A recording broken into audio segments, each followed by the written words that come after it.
ඔයාලා දන්නවාද? ලෝකයේ කිසිම කෙනෙක් පැනලා ගිහිල්ලා නැති බන්ධනාගාරයක් ගැන. ඒක තමයි රුසියාවේ තියෙන කළු ඩොල්ෆින් බන්ධනාගාරය. මේ බන්ධනාගාරේ ඉන්නේ මිනිමරුවෝ, ත්‍රස්තවාදීන් සහ මිනී කන්නන් පමණයි. ඔයාලට විශ්වාස කරන්න පුළුවන්ද?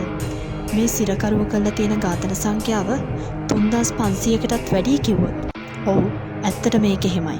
මේ බන්ධනාගාරයේ සිරකරුව ගෙනියන්නේ ඇස් බැඳලා කොන්ද අංශක 90කට නමලා.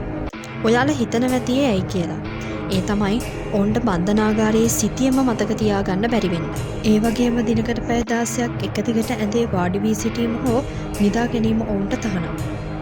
දවසේ පැය 24 පුරාම කැමරා මගින් මොවුන්ව නිරීක්ෂණය කරනවා වගේම සෑම විනාඩි 15කට වරක්ම ආරක්ෂකයන් මොවුන්ව පරීක්ෂා කරනවා.